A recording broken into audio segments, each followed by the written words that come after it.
la première fois qu'on parle de la mort, vraiment. Hein. On va parler de la mort. On va parler de la mort la prochaine fois, c'est la dernière fois. Et aujourd'hui, on parle de la mort épreuve, réelle épreuve à vivre. C'est-à-dire, on parle de la mort en tant que quelque chose qui existe dans notre vie et que nous vivrons tous. Car, j'ai déjeuné hier matin avec quelqu'un qui m'a dit, oui, mais moi, je vais dormir. Moi, j'ai passé un accord avec le ciel, je vais m'endormir dans le Seigneur. Et je dis, vous endormirez dans le Seigneur, je vous le souhaite de toute manière, mais ça n'empêche pas que vous serez conscient, il y aura un moment de conscience sur le fait que vous allez mourir. Hein? Nous serons présents à notre mort. Dieu nous a créés, Saint Augustin nous dit, parce que moi je pense que Dieu est derrière Saint Augustin quand Saint Augustin dit ça. Saint Augustin dit, fait dire à Dieu, je vous ai créé sans vous, je ne vous sauverai pas sans vous. Vous voyez ? Alors ça, c'est la réalité. Nous savons très bien que nous n'avons pas demandé à naître, or nous sommes là, et nous sommes bien vivants, et tout compte fait, nous sommes tout de même bien heureux d'être des vivants, sans ça nous ne serions pas là, même ce soir. Si les désespérés ne sont pas là, malheureusement d'ailleurs, parce que le but, ce serait de leur donner l'espérance. Hein. Mais les désespérés ne viennent pas dans des réunions comme ça. Hein. Bon. Alors, les inquiets peuvent venir, hein, tous les autres. Il y a différents degrés de désespérance. Bon. Alors, donc, on va essayer. Donc, alors, la première chose, c'est d'avoir bien conscience que la mort, notre propre mort, je parle en tant que moi-même, là, pour une fois, ma mort, et sera, parce que ça sera, c'est pas aujourd'hui, c'est peut-être tout à l'heure, c'est peut-être demain, sera l'acte le plus important de ma vie. C'est-à-dire que comme je serai présent au moment de ma mort, je peux l'offrir, ma mort. Et je peux aussi dire non au Seigneur. S'il y a un Seigneur, il y a. Parce qu'il y a des gens qui me disent, oui, mais s'il n'est pas là, le Seigneur. Bon, alors, on verra. Je lui dis, s'il n'est pas là, je sonne. Je garde. Non, mais, bien. Moi, j'ai la foi. Alors, je suis obligé de lui rappeler que j'ai la foi, quoi. Hein. Bon, c'est vrai. Mais ils ont raison de poser la question. Et s'il n'est pas là, ton Seigneur? S'il n'est pas là, bon. Eh bien, voilà. Donc, c'est très, très important parce que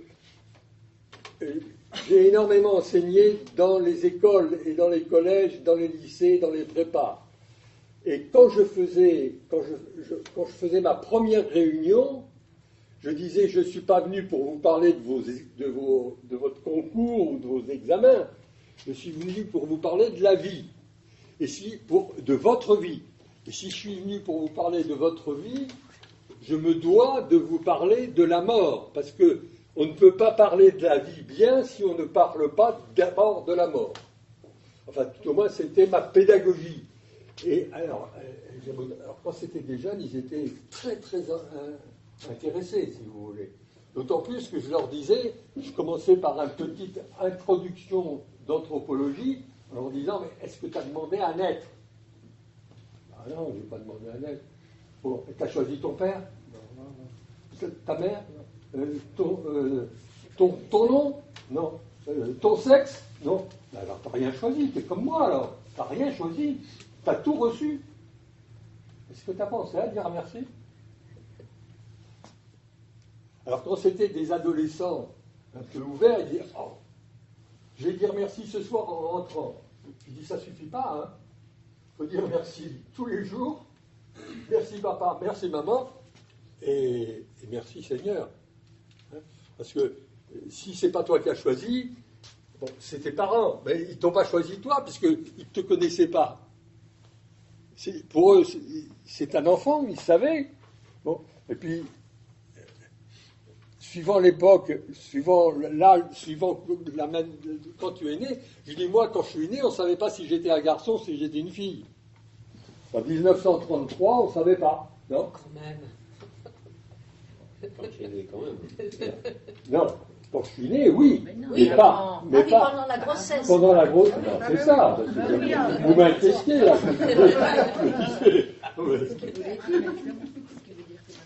Non, parce que quand ils avaient eu 2 filles avant, ils étaient vachement contents d'avoir un garçon. Pourquoi ils étaient contents? Bon, sauf que je suis né César, alors ma mère n'était pas très satisfaite. Bon, donc nous serons présents à notre mort. Et ce sera donc, si nous sommes présents à notre mort, ça veut dire que c'est l'acte le plus important de notre vie.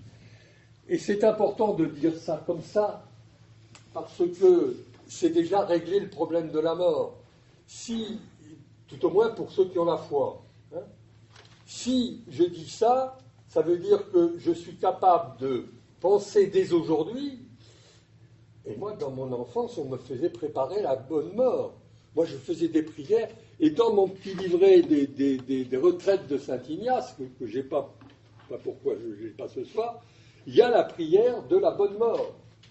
Et c'est une prière qui date je ne sais pas, du XIIIe siècle, ou quelque chose comme ça, ou du XIIe siècle, ou peut-être même avant. Hein. Il n'y a pas marqué la date de la prière à la fin de chaque prière qui est dans ce livre. Bon. Mais donc, offrir ça, être présent à sa mort, c'est être capable de dire avant de mourir, c'est être capable de dire aujourd'hui, alors que je ne sais toujours pas, heureusement, quand je vais mourir, c'est de pouvoir dire tous les matins à la messe, Seigneur, on est en train d'offrir le pain et le vin, et moi je t'offre ma vie t'appartient, et ma mort t'appartient, et je te demande la grâce, Seigneur, de mourir en partageant, en étant dans ta mort, hein, en mourant comme tu es mort. Tu es mort pour sauver l'humanité, tu es mort pour nous sauver. Eh bien, moi, je vais mourir pour sauver tous ceux que j'ai connus, aimés, et tous ceux que je n'ai pas aimés et que j'aurais dû aimer. Ça en fait un paquet. Hein. Tous ceux à côté de qui je suis passé, sans les regarder, sans leur sourire, sans leur dire bonjour, ou en les ignorant parce que je les aimais pas, quoi. On va dire les choses comme elles sont, ou parce qu'ils m'avaient fait une vacherie un jour et que j'étais rancunier, gna gna gna. Bon. Autrement dit, je peux faire de cet acte un acte positif, un acte de don. Et c'est ça, et c'est pour ça que c'est l'acte le plus important de notre vie. Parce que le pécheur que je suis me dit, si vraiment je suis capable d'offrir au moment de ma mort, au moment où où je sais que ça y est, mais attention, c'est quoi la mort? Sa mort, c'est quitter tout. Alors c'est là que c'est pas drôle, parce que la mort dont on va parler aujourd'hui, on va parler de la mort qui n'est pas une partie de plaisir. Ça devient une partie de plaisir si c'est une offrande. Ça ne devient pas une partie de plaisir parce que ce n'est pas un plaisir, c'est un acte de foi et un acte de confiance dans le Christ, et c'est un acte d'amour que de mourir dans la mort du Christ. Hein? C'est pas autre chose. Bon, encore faut-il se préparer. Parce que si je ne me prépare pas tous les jours à offrir le moment de ma mort, qui me dit qu'au moment où je vais être paniqué, où je vais dire ça y est, mais ça ce coup-ci c'est la fin, il y a forcément un regret. Parce que, qui que nous soyons, et quelle que ait été notre vie, bon, déjà, là, on est tous des gens qui ont un certain âge, hein, même les plus jeunes sont à l'âge certain. Bon, oui, les plus jeunes, c'est tout. Quoi. Bon, je sais pas, trop jeune. Bon, on quitte tout, et tout de même, étant donné qu'on a eu une famille et qu'on l'a encore au moment, normalement, moi quand je réunis ma famille actuellement, on est minimum entre 35 et 40. Je ne veux même plus compter parce que je veux même plus. Et quand on me dit on va faire une réunion de famille, je dis oui, mais écoutez, faites-la sans moi, parce que 40 personnes, pour moi, c'est beaucoup trop. Je suis appareillé, donc j'entends pas ce que vous me dites. Et puis il y a des enfants partout, parce que ça fait du bruit. Je dis, non, je viens vous voir les uns après les autres, d'accord, et je vous dire au revoir si c'est ça que vous voulez, mais c'est pas la peine de faire un grand raout parce que, alors, j'ai réussi à éviter une fête en plein hiver pour mes 90 ans qui ont lieu dans 15 jours, quoi, dans 3 semaines, je ne sais plus. Bon. Donc, ça sera au printemps prochain. Voilà. Déjà, on va attendre que le soleil se relève pour me fêter cet âge bizarre. C'est très curieux d'avoir 90 ans, si vous voulez, de les avoir. Quoi, le 15 décembre, je suis dans ma 91e année. Hein, je ne suis plus dans la 90e. Je commence à compter pour savoir jusqu'où je vais arriver derrière.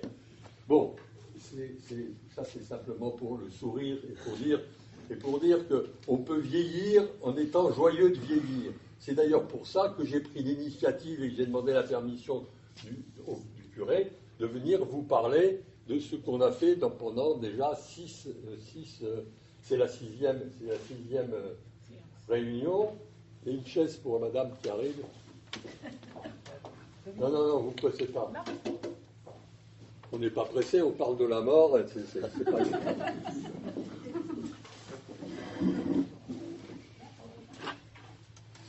Je n'aurais pas dit être joyeux de vieillir, mais rester dans la joie malgré le vieillissement. Ah ben dans la joie, mais la joie est quelque chose d'absolument extraordinaire. Et on peut en parler, effectivement. Pourquoi pas parler de la joie au moment où on parle de la mort? Parce que la joie, c'est effectivement de mourir, c'est de mourir avec la foi. Il est certain que pour moi, j'arrive pas à comprendre, j'arrive pas à mesurer la grâce que c'est. Et encore, j'emploie un mot savant, parce que la grâce, qu'est-ce que c'est que la grâce?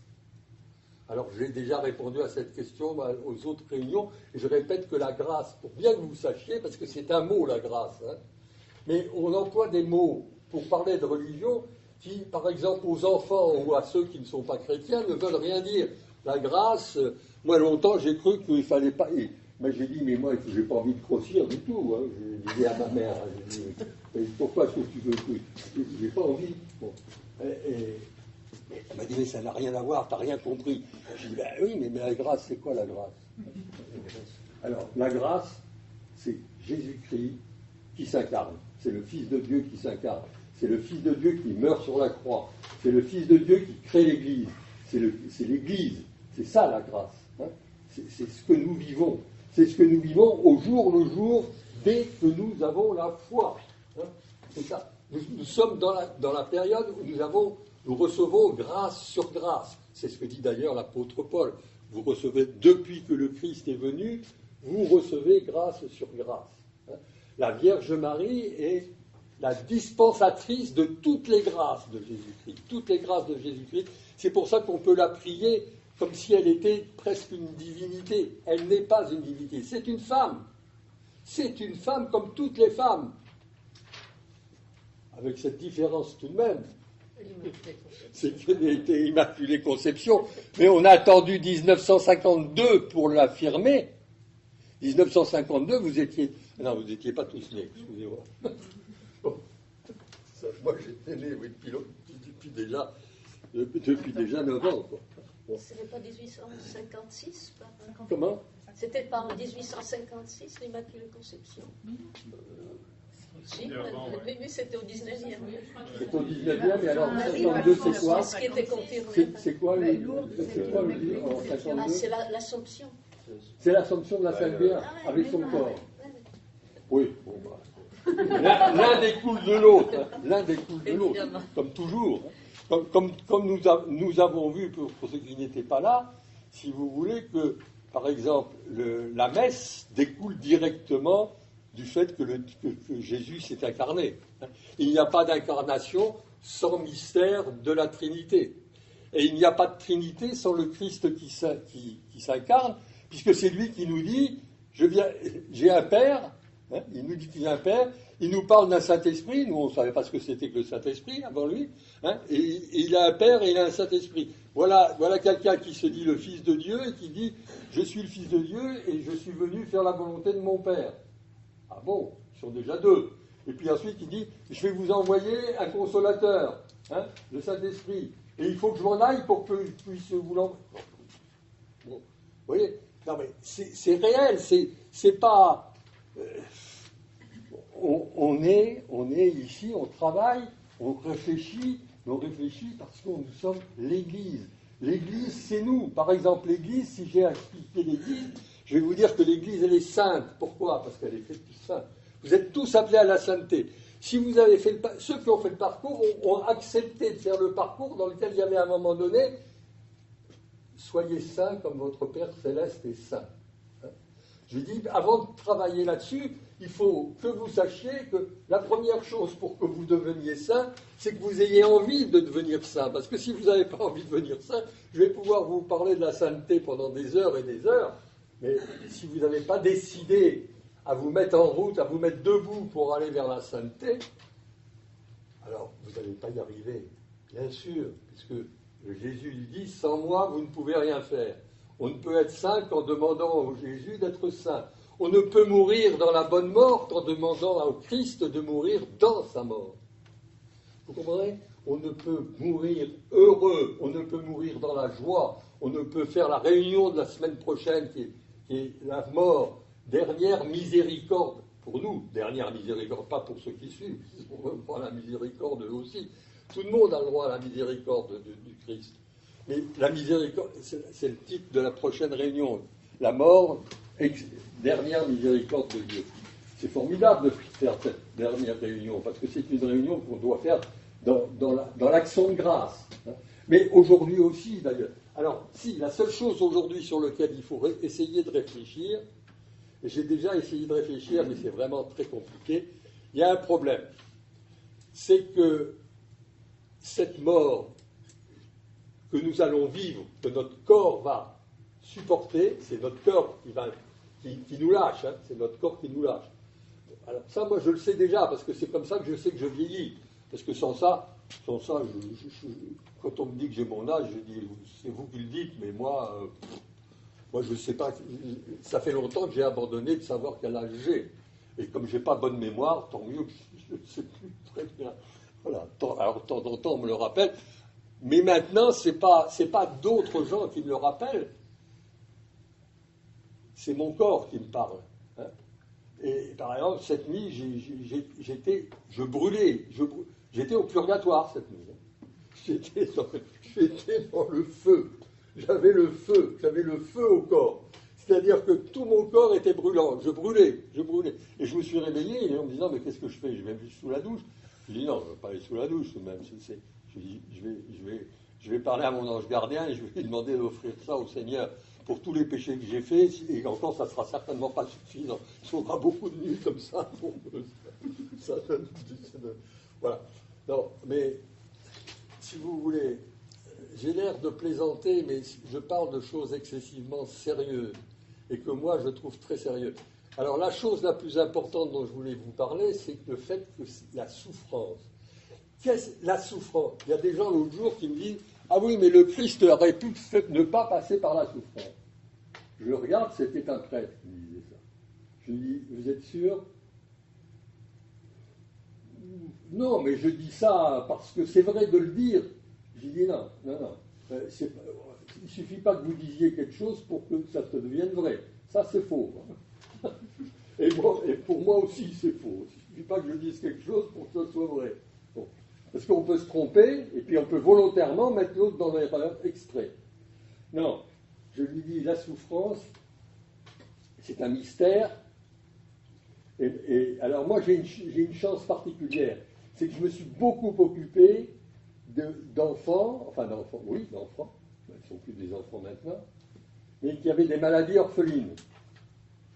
Je me suis occupé alors je peux citer le nom parce qu'elle vient de publier un bouquin, qui s'appelle Charlotte Sains, elle a publié un livre au mois de juin, qui est remarquable.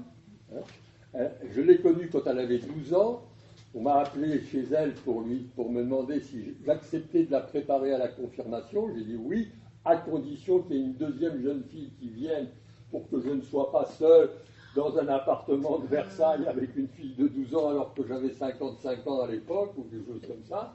Ah ben oui, parce que... oui. Bon, j'ai beaucoup travaillé avec les prisons à un moment donné, et les directeurs de prison me disaient, surtout ne prenez jamais, monsieur Roy, ne prenez jamais une jeune fille, à votre âge, ne prenez jamais une jeune fille en stop. Parce que si elle dit que vous avez fait quelque chose, elle aura raison contre vous.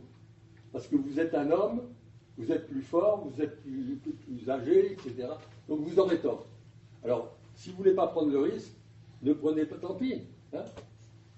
Ou bien alors, si vous avez avec vous déjà votre femme dans la voiture. Alors ça, c'est autre chose, vous avez le droit de prendre qui vous voulez à ce moment-là. Mais faites tout de même attention, parce que, alors à ce moment-là, ne prenez pas des hommes, parce qu'il peut essayer de faire du mal à votre femme pour obtenir des choses. Ah non, mais les gens de prison, ils sont, les directeurs de prison, enfin, ce sont des gens qui en voient tous les jours. Hein, ils sont hôteliers. Hein. C'est le Club Med. Hein. Bon. Alors, c'est la maladie orpheline. Alors, Charlotte Simpson. Bon, alors, la souffrance, c'est quelque chose qui, en plus de ça, est mal partagé. Parce que Charlotte, elle a souffert, elle est née avec une maladie orpheline, c'est-à-dire immunitaire, elle ne peut pas repousser les microbes. Hein. Et puis le second, il y en a d'autres après, mais le second, les autres, c'est beaucoup moins grave. Le second, il est né avec les os de verre. C'est-à-dire que sa mère a été mise en prison pendant 2 jours, et on lui a retiré l'enfant parce qu'on croyait qu'elle avait battu son nouveau-né. Alors qu'elle arrivait chez le médecin en disant « Docteur, cet enfant pleure sans arrêt. Qu'est-ce qu'il a ?» Alors le docteur prend l'enfant et il voit qu'il avait des bleus partout. Alors, il téléphone à la police. Il dit « J'ai un problème. Bon, ben, on arrive. » La police est arrivée, elle dit « Madame, si vous voulez nous suivre. » Mais il dit « Attendez, je suis chez le docteur. » Non, mais c'est à ce sujet-là. Vous voyez la tête de la mère? C'était son premier enfant. Elle en a eu un autre après, impeccable. Il est polytechnicien, le second. Lui, il est né avec des os de verre, donc je le connais, il a aujourd'hui 22 ou 23 ans, et il est docteur en mathématiques. Il vient de passer son doctorat en mathématiques au mois de juin dernier, ou mai dernier, de cette année. Hein. Et j'ai dit à sa mère, c'est toi qui as passé le... Non, elle me dit, moi, je ne comprends rien des mathématiques qu'il fait. Elle est polytechnicienne. Le père est polytechnicien. La mère est polytechnicienne, lui, il a les os de verre, et comme il ne pouvait pas faire polytechnique,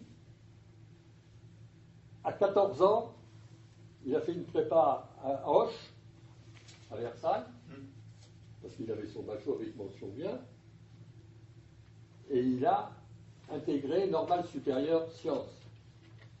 Sa mère l'a conduit tous les jours là-bas, et quand ils ont vu l'état dans lequel ils étaient, ils ont dit, bon ben, madame, on va faire une chambre pour lui, et à côté de la chambre pour lui, il y aura une chambre qui communiquera, ça sera la vôtre. Donc vous pourrez coucher à côté de votre fils, puisqu'elle avait besoin. C'est elle qui, depuis qu'il est né, le baigne, s'occupe de lui. Elle le porte encore, et il a 23 ans. Elle le porte. Alors, il a en plus du fait qu'il est toujours dans un il ne peut pas se mettre assis tout seul. Hein. Bon. Alors, il peut se mettre dans un fauteuil s'il est dans une coquille. Il est donc dans une coquille. Bon. Et quand on lui retire sa coquille, on le met sur un grabat, et puis il est sur un lit qui roule sur le sol, et qu'on peut déplacer d'une pièce à l'autre. Les parents ont de l'argent, heureusement, hein, mais, et donc ils peuvent assumer tout ce que n'assume pas la sécurité sociale. Et je l'ai vu encore donc au mois de juillet, parce ils ont fait une petite fête chez eux avec quelques amis pour fêter le doctorat, parce que le doctorat à 22 ans en mathématiques, ça ne s'est jamais vu en France encore. Hein. Généralement, on est docteur à 28 ou 30 ans, hein, ou au-delà. Hein, en mathématiques. Et il enseigne. Alors maintenant, il enseigne. Il enseigne au CNRS. Des mathématiques. Alors, j'ai dit à sa mère lesquelles. Elle me dit, écoute, ça, ne me demande pas à moi. Mais je lui dis, non, mais ça fait une importance. Tu me dis à peu près le niveau. Elle me dit, c'est un niveau que ni mon mari, qui est polytechnicien et qui est en activité, qui est un des directeurs de l'EDF, ne comprend ce qu'il raconte en mathématiques. Je lui dis, mais alors, il y a des gens qui comprennent. Elle me dit, oui, il y a des gens qui comprennent, parce qu'il y a des gens qui viennent du monde entier pour prendre ses cours. Je n'ai pas eu le temps de parler avec lui parce qu'il était sur son grabat dehors, c'était au printemps, il était bon. Mais c'est absolument époustouflant. Quand vous vivez, alors lui aussi, je l'ai préparé à sa confirmation.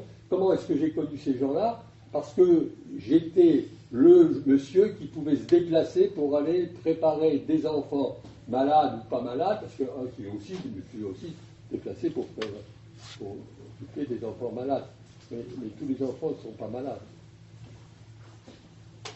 Avec toutes ces souffrances chroniques et depuis son enfance, est-ce qu'il se plaignait parfois ou il surmontait cela?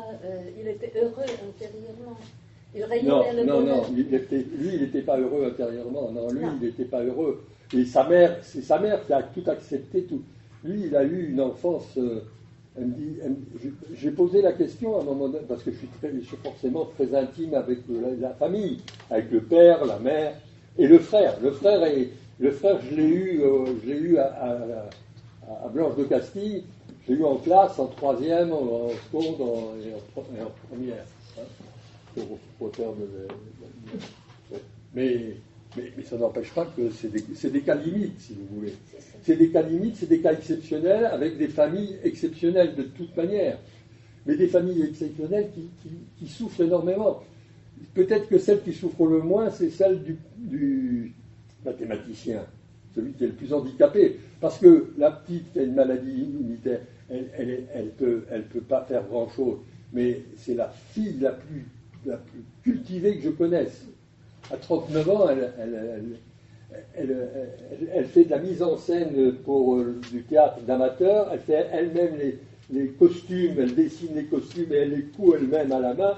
Non mais... et elle connaît le répertoire, enfin, elle a une culture extraordinaire. Elle n'a pas passé son bachot, parce que le jour où elle passait le bachot, elle est tombée dans les pommes au milieu de l'épreuve. On l'a emmenée à l'hôpital, elle est restée 1 mois à l'hôpital, parce qu'ils ont commencé parce qu'il ne faut pas mettre ces gens-là à l'hôpital, il faut mettre ces gens-là là où ils ont été soignés depuis la naissance, en quelque sorte, et ils ont été suivis. Elle est en quelque sorte suivie par une équipe de médecins qui la suit depuis 39 ans, ainsi, ce qui n'est pas vrai, bien sûr, non, mais qui se sont passés le relais, hein, voilà. Et qui sont plusieurs, et qui sont dans le monde, et qui se téléphonent dans le monde entier, parce que c'est une maladie orpheline, c'est-à-dire que je crois qu'il y a actuellement 200 ou 250 cas répertoriés dans le monde. Hein.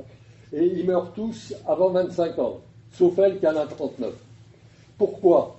Parce qu'elle participe, et chaque fois qu'on lui dit un traitement nouveau, elle dit, alors vous allez m'expliquer tout au point de vue médical.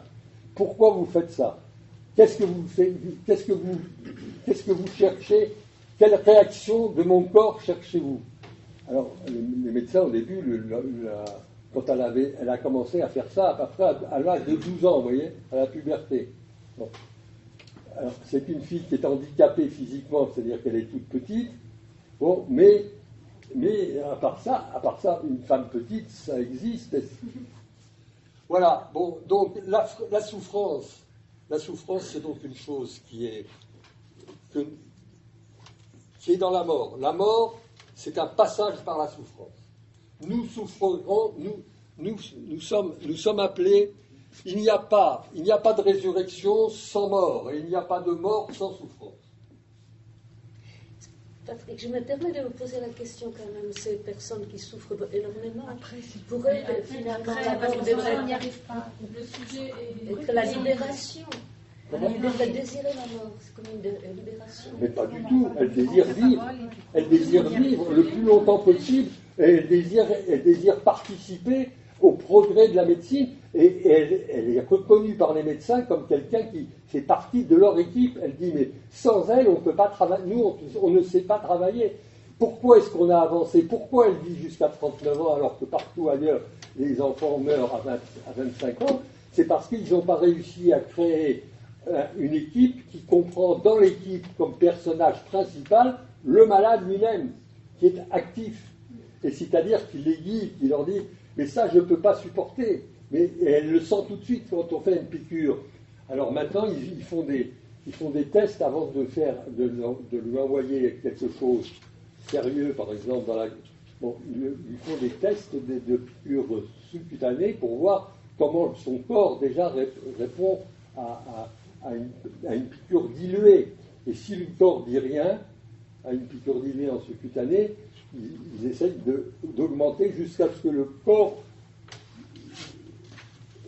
réagisse, quoi. Hein. Et si ça se passe bien, ils font ça dans l'épine dorsale, quoi, dans la colonne vertébrale.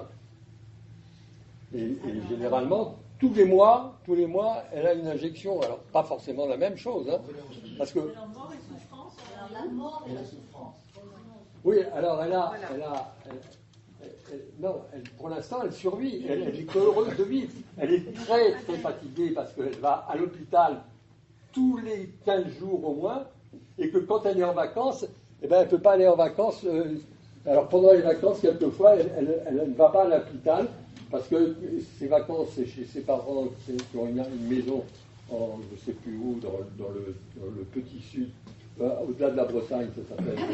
En Vendée, bon, c'est pas très loin de Paris, mais c'est tout de même très, très loin, parce que c'est tout de même de 3 heures de route. En voiture, c'est 3 ou 4 heures, et en train, c'est 3 heures. Quoi. Bon, elle ne revient pas, on ne peut pas la ramener. Mais elle vit toute seule dans sa chambre au 4e étage avec ascenseur, dans le 16e arrondissement, mais une chambre qui est une chambre de bonne avec une petite cuisine, une petite salle de bain. C'est vraiment un gourbi, quoi. Moi, j'y vais parce que je suis de la famille et que je suis et que on se connaît depuis la nuit des temps. Je parle ainsi. Bon, elle, oui. Pendant la mort et la souffrance. Oui, on en est à ça. Vous pouvez continuer la conférence. Comment? Avant, t'as dit la mort et la souffrance. Oui, la mort et la souffrance. Dans la mort, il y a la souffrance. Et la souffrance est obligatoire. Enfin, est obligatoire. On ne souffrira pas au-delà de ce que l'on peut supporter. Pourquoi? Uniquement parce que... Pourquoi est-ce que je dis ça? Je dis ça parce que c'est ce que dit l'Église. C'est que les souffrances que Dieu nous permettra de supporter seront supportables suivant le gabarit, suivant l'homme, suivant la femme, suivant la personne. Parce que nous ne sommes pas tous de la même manière à répondre à la souffrance. Moi, j'avais tendance à dire que j'avais jamais souffert. Il y a des gens qui ont des souffrances Comment? énormes. Ah, il y a des gens qui ont des souffrances. Non, mais c'est pas possible que Dieu permette ça. Il y a quelque chose... Il y a un combat entre le mal et Dieu, là. Non, Dieu permet. Non, il n'y a pas un combat entre le mal. Je comprends votre réaction. Votre réaction est humaine et normale. Mais il n'y a pas un combat. Il y a une réalité. Il y a une réalité, c'est que le péché, nous ne savons pas à quel point le péché a transformé la vie. Et quand on parle de la croix du Christ, on dit bienheureux cette croix qui, par cette croix, a sauvé l'univers. Quand on fait le chemin de croix, il y a à la fin de chaque station du chemin de croix, il y a un refrain.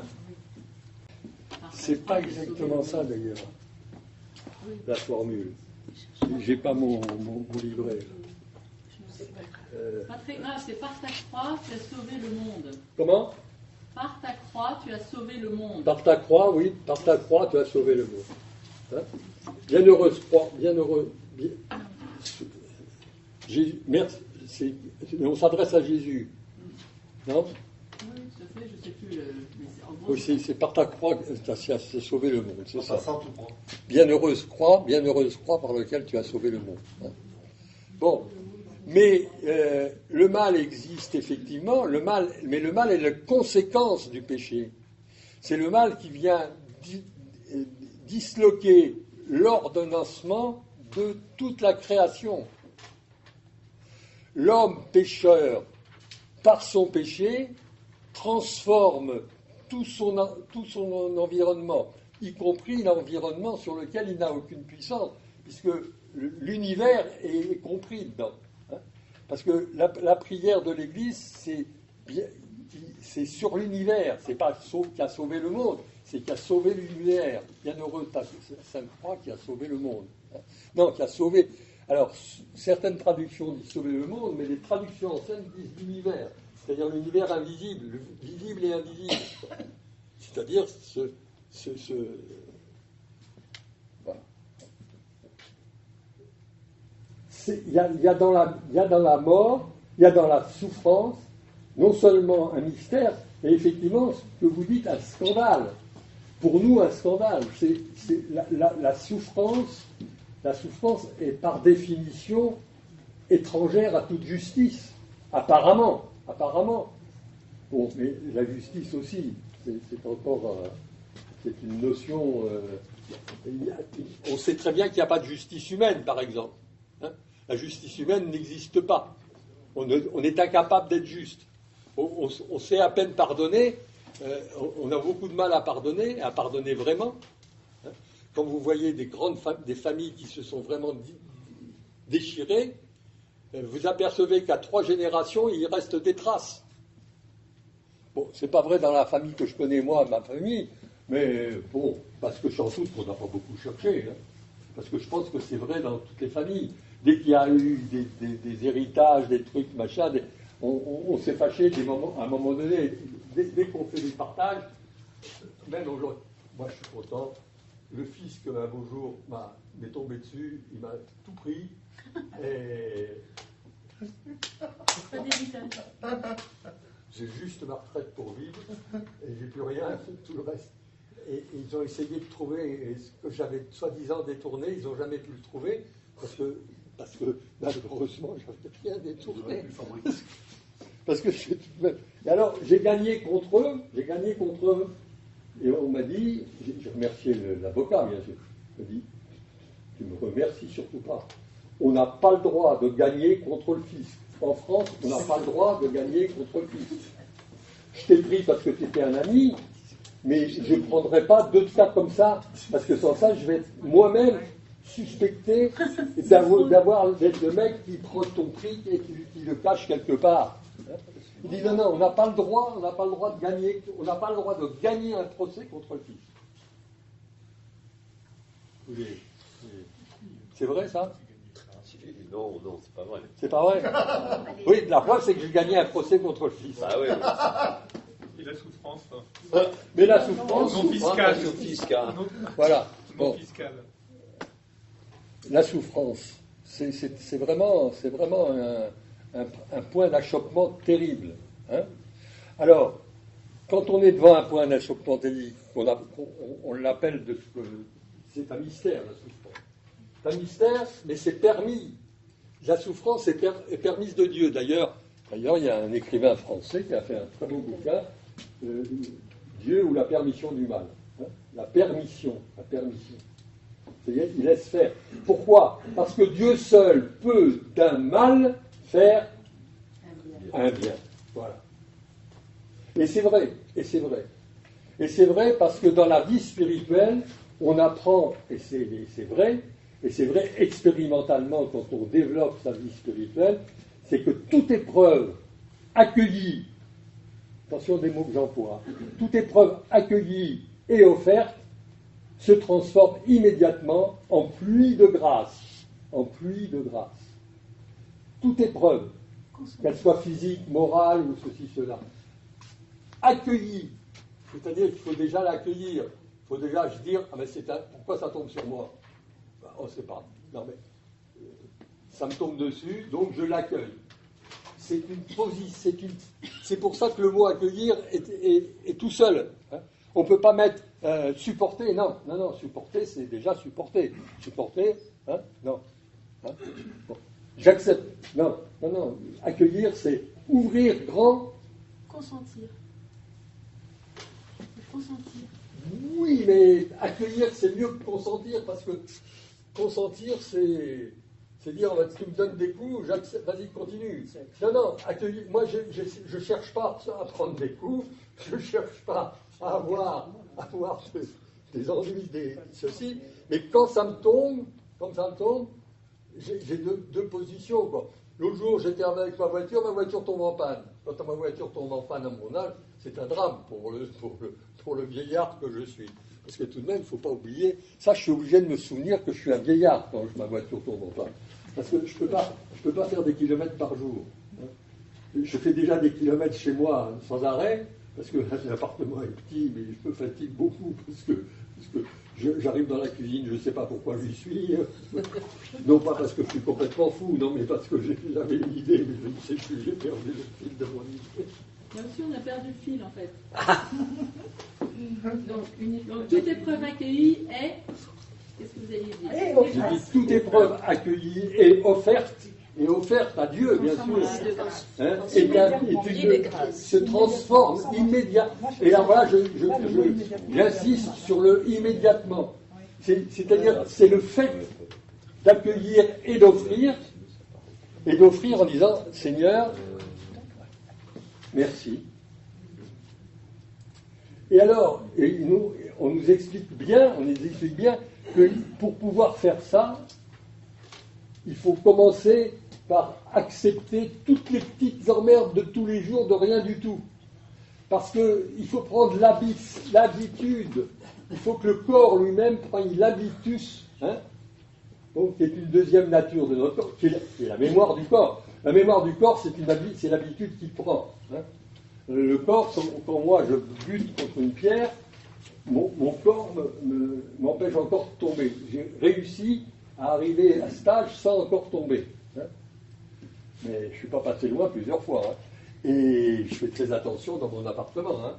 Je me lève comme un vieux, c'est-à-dire je m'assois, j'attends que ça ne tourne plus là-haut dans la tour de contrôle.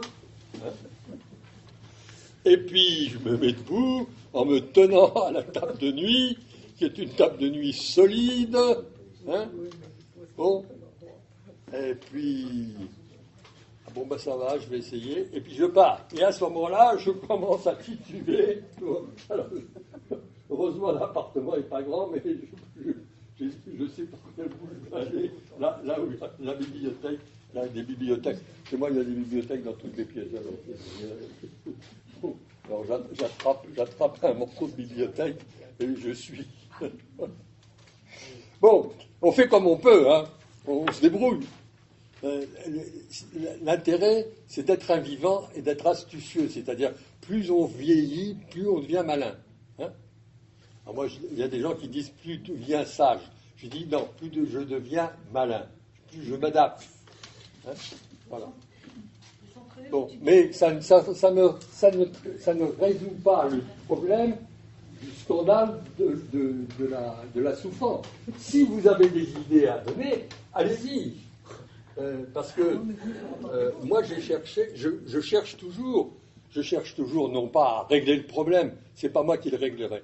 Alors, dans ce cas-là, moi je fais une chose, mais c'est une chose que j'ai appris parce que j'ai une grosse habitude de recherche dans le sens spirituel. C'est que quand on ne peut pas comprendre, il faut faire un acte d'humilité. Et l'acte d'humilité, c'est aussi comme si on avait accueilli quelque chose d'incompréhensible et qu'on l'avait offert. J'accueille de ne pas comprendre ce mystère, pour l'instant tout au moins, de ne pas aller plus loin dans ce mystère qui est le mystère de la souffrance. qui me gêne beaucoup. Hein. Je ne veux pas dire que je ne comprends pas la souffrance. Je la comprends forcément, puisque on souffre tous plus ou moins. Et maintenant, il y a des moments où je souffre vraiment sérieusement, quoi. Parce que le corps est là pour me le rappeler. Je disais ceux qui étaient là les premières fois avec moi m'ont entendu dire plusieurs fois que mon corps me parlait. Je disais que mon corps me parlait. Il y a des moments où le corps me parle. C'est-à-dire que moi, je m'assois, et parce que je suis fatigué, et puis je dis, qu'est-ce que tu dis ? Je dis que moi aussi, j'ai le droit à la résurrection. Alors, arrête de dire du mal de moi sans arrêt. De dire que je t'embête et que je suis lourd à porter, etc. etc. Voilà, tout ce que je lui dis dans ma tête, bien sûr. Hein, parce que bon, donc, voilà, je parle avec mon corps. Quoi, et mon corps me répond et m'engueule. Quoi, vraiment. Enfin, ça, c'est pour vous dire que on vit avec son corps. Et moi, il y a une chose qui me dérange.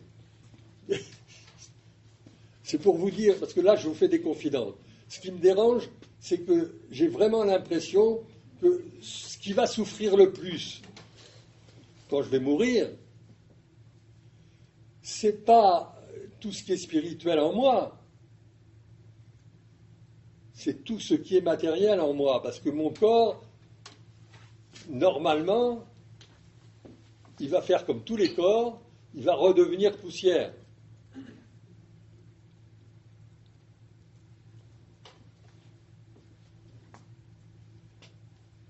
Donc, je ne lui ai pas dit à mon corps, hein, je ne l'ai pas mis au courant de mon inquiétude pour lui. Non. Non, parce qu'il faut être respectueux même avec son corps. Le respect de son propre corps, c'est le début du respect. Hein. Si vous voyez, moi c'est ce que je disais aux filles quand elles avaient 12 ans. Je dis, si vous ne respectez pas votre corps, n'allez pas pleurer que les garçons ne respectent pas votre corps après. Hein. Ça, c'est la première des choses. Respectez-vous d'abord, et ensuite, moi chez les gens, vous serez respectable. Hein. Bon, ça c'est une autre question. Voilà, bon. Donc il y a la souffrance, ce truc.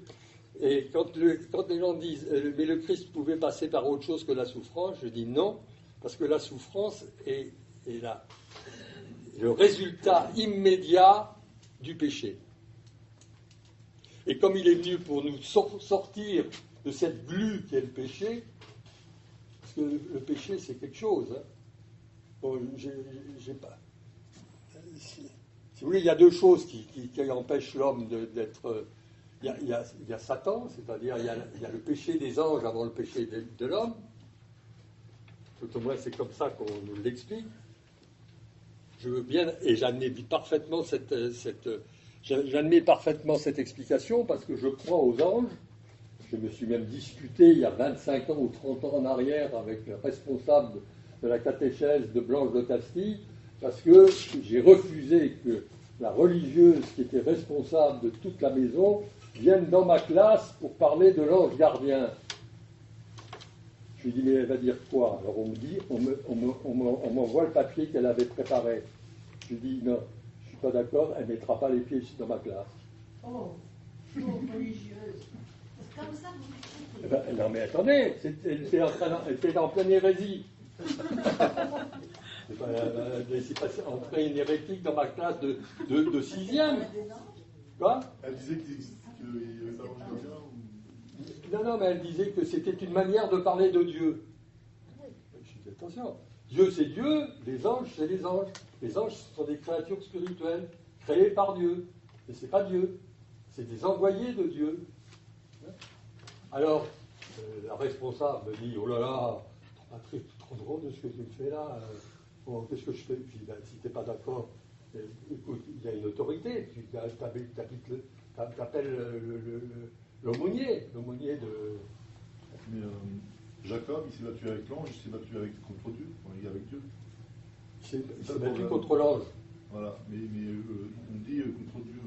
Ah oui, il s'est battu avec Dieu, oui. Non, ça c'est la manière dont on écrit, Ah, voilà, dont on transcrit et qu'on écrit. Non, il s'est battu avec l'ange. L'ange, c'est une créature. L'ange, il y a l'ange déchu. Hein. L'ange déchu, il a échappé à Dieu. Hein. Bon, alors il s'est peut-être battu avec cet ange-là. Parce que moi, avec mon ange gardien, je n'ai jamais réussi à me battre. D'abord, il a fallu que je lui parle. Ça a mis des années avant que je reconnaisse que j'ai un ange gardien. Et maintenant, que je lui parle ou que je l'écoute. Maintenant, je l'écoute, parce qu'il me parle plus souvent que moi, je lui parle. Bon. Et donc, on a appelé l'aumônier, qui est l'actuel, d'ailleurs, l'actuel curé actuellement curé de la ville d'à côté. Du Chénet. Oui, c'est Père Grégoire de maintenant. Il était l'aumônier du collège à ce moment-là. Et on se connaissait, on s'était rencontrés. Lui, il venait d'arriver comme jeune prêtre. Moi, j'arrivais au Chénet. J'étais déjà pas jeune. Hein. Quand je suis arrivé au Chénet, j'avais déjà 50 ans, ou quelque chose comme ça, ou 48, ou 35, je ne sais plus. Oui, parce que j'ai quitté la chimie à 41 ans, ou 42 ans, et je suis arrivé à ce moment-là. J'ai monté des affaires, et j'ai pris des bureaux à Versailles. Voilà. Bon, il a dit, c'est Patrick Croix qui a raison. Écoutez, si vous voulez, je téléphone à la bonne sœur, à Bruxelles, pour qu'elle ne se déplace pas. Parce qu'effectivement, je suis tout à fait d'accord avec lui, je signe avec lui. Elle avait été très très honnête avec moi, parce qu'elle se méfiait beaucoup de moi tout de même, cette responsable de la catéchèse. Mais elle m'avait dit, au téléphone à la baie, mais tu restes dans mon bureau et je mets le répondeur, et je mets le haut-parleur. Je lui ai dit merci, chapeau. Bon, c'est bien que j'ai pu entendre dire, voilà. Bon, j'étais pas très fier de dire ça, hein, mais c'est une réaction. Hein. Vous savez, quand on touche à mes élèves, c'est comme quand on touchait à mes soldats quand j'étais en Algérie. Hein. Il ne fallait pas y toucher, même si c'était mon colonel qui venait et qui m'appelait quand là, je lui dis mais vous m'avez fait remonter de ce lit pour venir entendre que vous étiez content de ce que j'avais fait. C'est pour ça que vous vous déplacez. Je dis pendant ce temps-là, mais les mecs qui sont en bas et au contact avec les félagas. Non mais ça ne va pas la tête. Et j'ai fait le réglementaire, et je suis parti sans donner. Alors, il est une mauvaise humeur, hein, il est comme ça tout le temps. Alors on lui a dit, non, il n'est pas comme ça tout le temps, mais quand il est comme ça, il vaut mieux pas y toucher. Non, mais on vous donne des responsabilités, il faut les prendre, non? Bon, et quand on les prend, on les assume, c'est tout. En tout cas, c'est ce que j'apprenais, moi, aux jeunes, quand je faisais la catéchèse. Vous faites des conneries, c'est normal, c'est votre âge. Il faudrait tout de même travailler avec un frein à main. Hein? Patrick, revenons à la mort. Quoi? Revenons à la mort et les souffrances qui la précèdent. Vous disiez qu'il y avait deux façons de réagir par rapport à la souffrance, l'accueillir et l'offrir. Oui, Et la deuxième façon, c'est quoi? Là, il y avait deux façons de se comporter par rapport à la souffrance, c'est l'accueillir et l'offrir. oui. Ou alors être en rébellion, c'est ça? Ah mais non, ça c'est pas... Moi je dis, pour moi, il y a l'accueillir et l'offrir. C'est tout. C'est tout ce que je sais. Sans ça, c'est pas... Ça ne règle rien. Si j'accueille la souffrance et que je l'offre, immédiatement, c'est une pluie de grâce sur moi, sur ma vie de tous les jours. Et quand je dis immédiat, c'est que je fais ça au moment où la catastrophe me tombe sur le dos, et si je dis, Seigneur, que ta volonté soit faite et non la mienne, et je le dis vraiment. Hein, et tout d'un coup, je me dis, je suis sur un nuage. Hein, et toute autre chose qui dans la journée était des problèmes, tout ça se trouve résolu. Il n'y a plus de problème, plus aucun problème. Il y avait des problèmes matériels, comment est-ce que je vais faire ceci, comment je vais faire cela. Donc, tout se simplifie, si vous voulez. C'est normal parce que c'est une réaction en face de la réalité, qui est de prendre la réalité telle qu'elle est et de l'accueillir. Mais alors, on pourrait dire l'accepter. Et moi, je dis accepter n'est pas suffisant. C'est tout comme quand je dis que l'homme est vis-à-vis de la vie.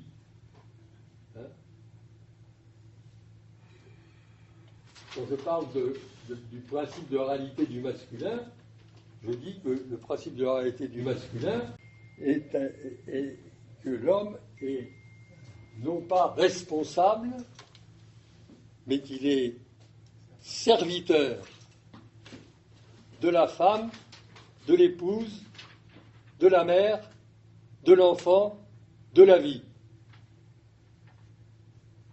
L'homme est responsable de tout ça. Alors on me dit, c'est la même personne, tout ça. Je dis, peut-être, mais elle a plusieurs rôles. Elle est femme, elle est épouse, elle est mère,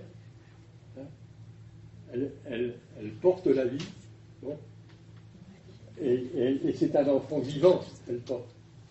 Donc il est responsable de la vie, de l'enfant, parce que l'enfant on le nomme aussi, on est responsable de tout ça. Et je vous entends dire que les gars qui préparent les écoles de commerce, les grandes écoles de commerce, et où j'allais faire des interventions tous les ans, quand je leur disais ça en deuxième année de préparation, ils disaient, vous êtes sûr que vous n'y allez pas un peu trop fort, monsieur Roy, pour les hommes?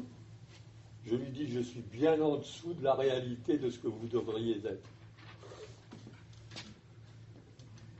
Et alors évidemment, j'avais toutes les filles pour moi, parce que dans une classe de préparation, il y a maintenant 2 fois plus de filles que de garçons. Alors évidemment, j'avais toutes les filles qui étaient d'accord avec moi, mais les gars, ils trouvaient que je poussais un peu loin le bouchon. Ben, je lui dis, trouvez-moi dans le principe de réalité du masculin, trouvez-moi quelque chose. Il me dit, mais déjà être responsable, c'est beaucoup. Je lui dis, être responsable, c'est bien. Mais je vais vous faire une confidence, je leur disais. Alors je ne sais plus quel âge j'avais à l'époque, alors on va dire 75 ans pour dire quelque chose. J'ai 75 ans, je prétends avoir été responsable de toutes les conneries que j'ai faites, et ça ne m'a jamais empêché de faire une bêtise. Tandis qu'être serviteur, ça m'empêche de faire des bêtises. Parce que c'est pas du tout la même chose. Être responsable, c'est c'est moi le responsable. Ouais. Bon.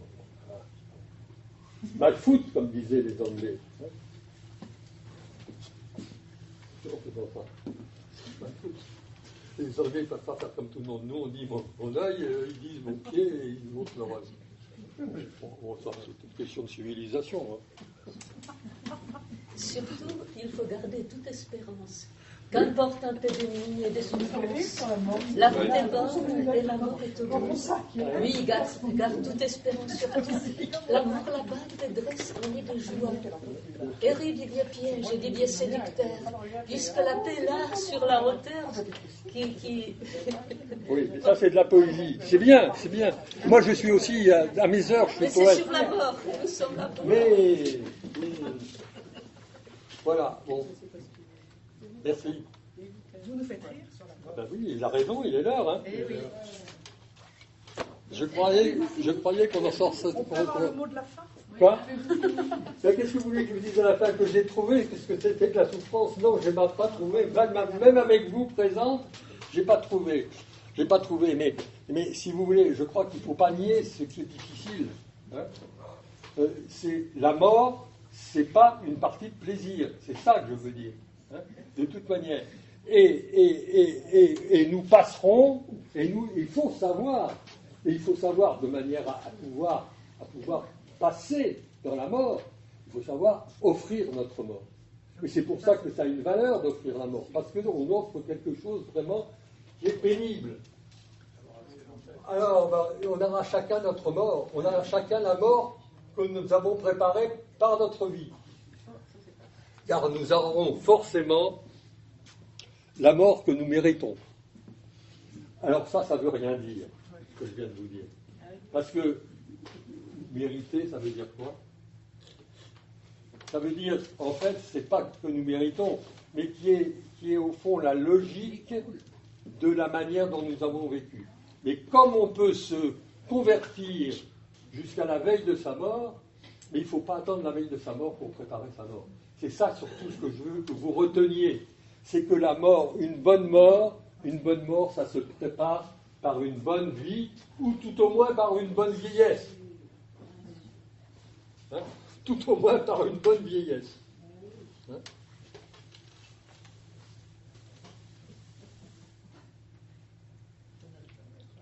Je vous remercie, j'ai pas autre chose à vous dire pour ce soir.